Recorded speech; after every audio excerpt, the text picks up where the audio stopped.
La Gemara dans Masechet Sanhedrin, page 98, au premier côté de la page, va nous dire des choses qui paraissent un peu bizarres et surprenantes. Et on va les lire ensemble, et après, bien sûr, on va les expliquer.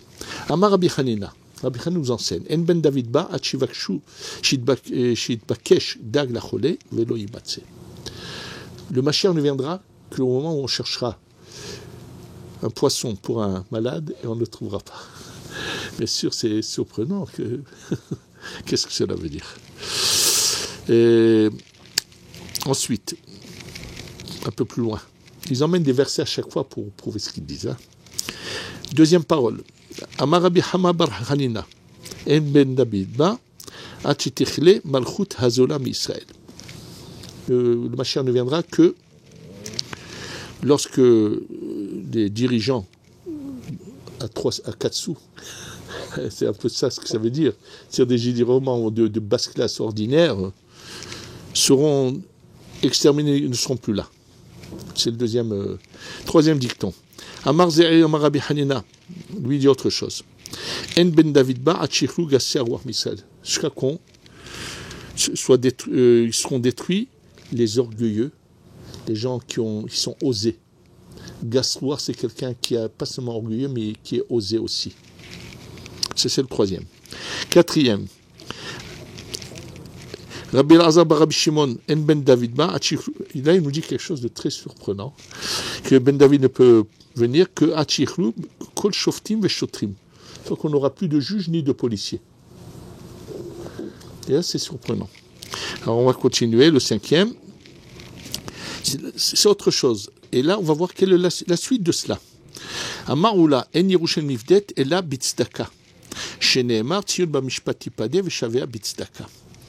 Que Yerushalmi viendra que lorsqu'on saura faire de l'aumône, on va expliquer ce que ça veut dire, et il ramène un verset là-dessus. Alors, bien sûr, tout ça nécessite compréhension. Alors, je vous dis tout de suite, l'élève du Gaon de Vilna, qui a écrit un livre qui s'appelle Afikeyam, lui explique ces poissons ou bien toute la suite. Il a des preuves à cela du Tikkun Azor et tout. Il s'agit qu'il faut que le Erev Rav disparaisse. Il explique ces différentes catégories de Erev Rav. Et voilà. On dit Mema Marze Shen Achichlu Vidbareru Erev Rav Me Alma. Il emmène des preuves que le poisson, il emmène des preuves de Tikkun Azor. Bref, il a des preuves à cela. Et lui, selon lui, tout ce qui est marqué ici, il s'agit du Erev. Alors, qu'est-ce que ça veut dire le Erev Rav, hein? Le poisson, c'était le signe des premiers chrétiens. Oui, il a des preuves que je vous dis dans le Tikkun Azor, où c'est marqué Vayamen Adonai Dag Gadol, quand c'est marqué pour Yona, que Dieu lui emmène un grand poisson pour l'avaler. Il dit, c'est dans le Tikkun Azor, c'est marqué Da Samermem. C'est l'ange du mal, Samermem. Et Daga avec un He, c'est son épouse, la Médiud, je dis jamais son nom, c'est Li, en prélite, oui. Et Nahash, Badzougé. Ma'ou Ravahovel, dit ou Erev Rav, dit Mamash, il a des preuves, attention, il a des preuves plus que. Ils disent ça quand ils ont dit Zacharnu Tadaga dans le désert. On se souvient des poissons. Alors, qui c'est qui a sorti ça? Qui c'est le Erev Rav pour le comprendre? Il faut savoir que lorsque le peuple est sorti d'Égypte, au départ, à l'époque de Yosef déjà, l'Égypte se partage en deux catégories d'individus. Il y a tout l'entourage de Pharaon, surtout les princes, et il y a une bonne partie des Égyptiens qui sont sur la touche, qui eux voient que Yosef est un tzaddik, sont impressionnés. C'est à eux que Yosef va faire la Brit Mila. Et c'est eux que Yosef va les mettre carrément en dehors, dans des villes, va séparer les deux catégories d'Égyptiens. Alors ceux auxquels Yosef fait la Brit Mila, Donc il leur enseigne le monothéisme, un seul Dieu, et ainsi de suite. Eux, ce n'est pas eux qui vont assujettir le peuple d'Israël.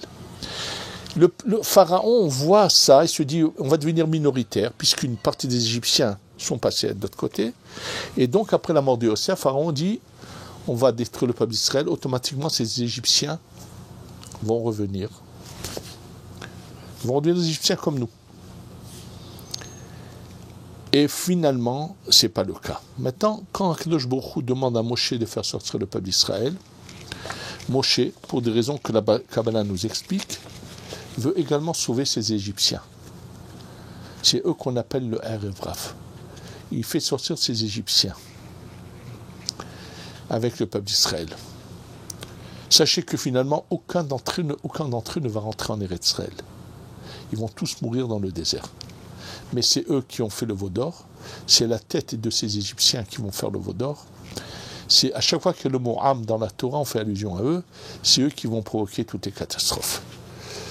Et pour cela, il est dit dans les écrits du Harizal que comme Moshe, c'est lui qui a provoqué et qui, à cause de ça, le peuple serait la fauté, la Neshama de Moshe revient une fois tous les 50 ans. Et quand elle revient une fois tous les 50 ans, elle est chez un grand rave qui va mettre en garde, faites attention, ne suivez pas le Erev Rav. Et donc, ce que nous dit ici la Gemara, selon le Afikeyam, c'est que ce Erev Rav va être anéanti, c'est-à-dire qu'ils n'existeront plus, soit ils quitteront et partiront, soit ils vont faire tchouva, à ce moment-là, le Mashiach viendra. Maintenant, je voudrais vous rappeler juste ce qui est mentionné dans le Tikkun HaZohar. Comment il définit le Tikkun HaZohar, comment définit-il le Erev Rav? Alors, le Tikkun HaZohar, pour définir le Erev Rav, il dit la chose suivante. Je vais vous lire tout de suite les paroles. Voilà. C'est dans le Tikkun Kaf Aleph. Ceux qui veulent plus de précision pour voir ensuite cela. Daf même tête, page 49, Hamoud Aleph du premier côté de la page. C'est marqué en haut de la page parce que les impressions que nous avons ne vont pas dedans. Et là, il est dit la chose suivante. Ce Tikkun HaZohar explique les noms des airs que nous avons dans la paracha. Même là, il y a des secrets. Dans ces notes que nous lisons, elles ont des noms. Ravia, Azla Gerish, Talcha. Il y a des noms, une transmission. Et là, Karnepara, mais ainsi de suite. Et il explique que ce que représente chacun de ces noms. Et lorsqu'il arrive au Ta'am qui s'appelle Azla Geresh, comment il explique? Écoutez-le. Ve'od, en plus. Azla Geresh. Alors si on doit, la traduction de l'araméen, Azla c'est il est allé, Garesh c'est remballe-le.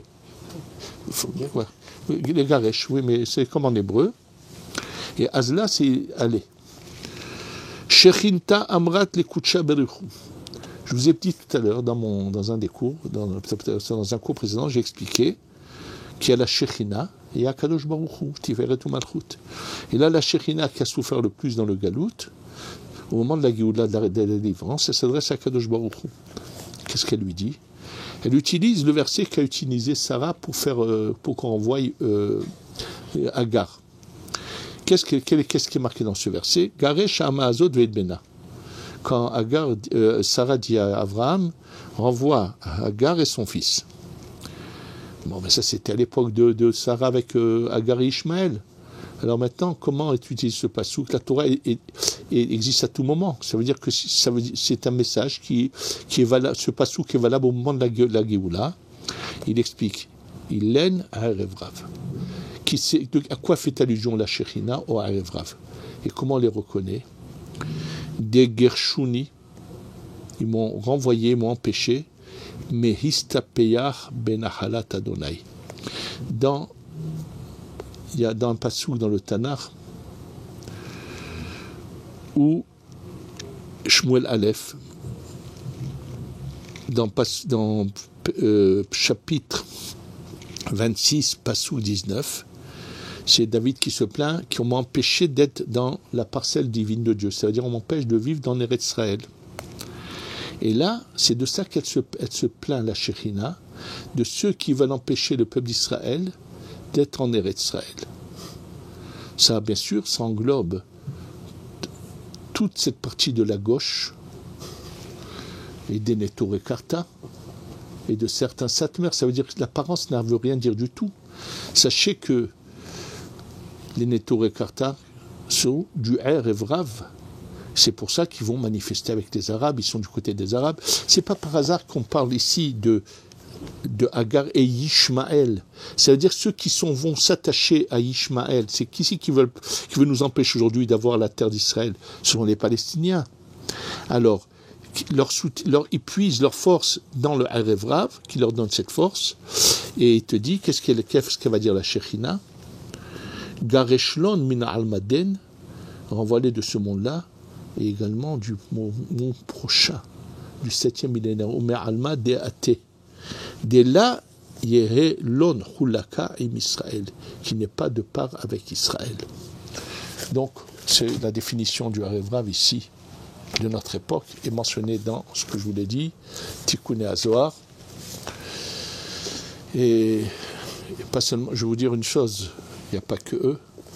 J'entends souvent des âneries. Il n'y a pas de mitzvah d'habiter en Eretz Israël aujourd'hui, il n'y a pas de mitzvah de partir. C'est des âneries que disent des pauvres malheureux qui tiennent à avoir leur petit public autour d'eux, dans leur synagogue, dans leur patelin où ils sont. Ils ont peur que leurs fidèles les quittent, ils se retrouvent seuls, ils n'ont pas un public autour d'eux. Mais il faut le savoir, accorder que la définition.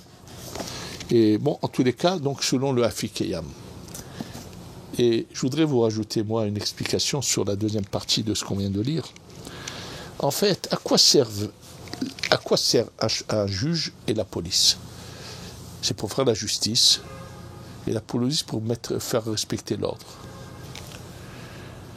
Ce qu'il faut savoir, c'est que si les gens s'entendent, il n'y aura pas de justice ni de policiers. C'est évident.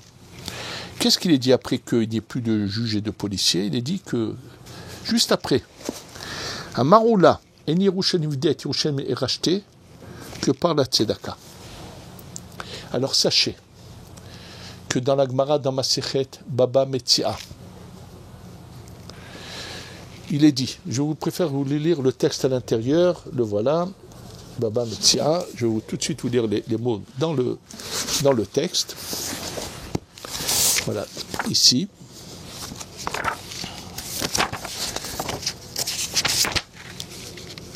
Je ne l'ai pas préparé avant parce que je ne pensais pas vous le... Je trouve toujours que c'est important que on entende les mots tels qu'ils sont dits. Et là, il est dit que, voilà.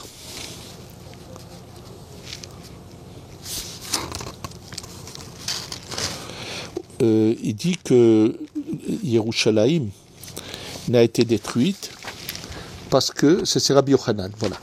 Rabbi Yochanan qui dit que pourquoi Yerushalayim est détruite, Mishum Shedanuba Dinet Torah, parce quand ils ont jugé selon le din de la Torah. Et la Gemara lui demandait mais qu'est-ce que nous on juge? Nous, quel juge on utilise le din de la Torah? On n'utilise rien d'autre. Et là, il répond chez Amidou d'Ivraim et d'Ivraim Torah, c'est-à-dire que lorsque deux personnes ont comment on appelle ça, un litige entre eux, et qui vont chez un dayan, donc un juge religieux, il doit proposer une entente à l'amiable au lieu de juger le sujet. C'est le devoir d'un dayan d'abord de proposer ce qu'on appelle une tchara. Et c'est seulement pour le cas où un des antécédents dit non, moi je veux la halakha, je veux le din, que le dayan doit écouter et juger. Et là, Rabbi Yochanan nous dit que vous savez pourquoi Yerushalayim était détruite? Parce qu'on ne voulait pas de pshara, on ne voulait pas d'entente à l'amiable, et on voulait absolument le din. Alors, si on comprend qu'on ne peut pas vivre comme ça, et qu'on est prêt à s'arranger dans tous les problèmes à l'amiable, on n'aura plus besoin ni de juge, ni de police. Et donc, la Gemara nous dit que lorsqu'on n'aura plus, si on est capable, c'est une des formes de mériter la Géoula sans souffrance. C'est-à-dire qu'on pourrait tout changer le cours des souffrances que nous vivons actuellement. Si les gens s'engageaient à vouloir se vivre les uns avec les autres dans l'entente, sans combat, sans mal, on pourrait arriver. C'est un peu ça ce qui est. Donc, ne pas copier le Erev Rav. Bien sûr, quand il nous a parlé aussi de la Malchut Azola, ça veut dire il s'agit de ces gens-là, malheureusement, qui sont du Erev Rav, qui veulent nous diriger dans le mal. On a eu malheureusement l'exemple de Pérez et Rabin, qui étaient vraiment du Erev Rav, qui ont voulu tout rendre Eretz, qui nous ont fait beaucoup de mal. Et bon, il n'existe plus ces gens-là, heureusement. C'est-à-dire que finalement, on n'a plus des gens aussi mauvais qui dirigent le pays. Mais en tous les cas, si nous, on se conduit bien entre nous-mêmes, alors on fera venir la Géoula sans souffrance. Et qu'on arrive à le faire, et on aura la Géoula. C'est les allusions que fait la Gemara dans ce daf-là ici.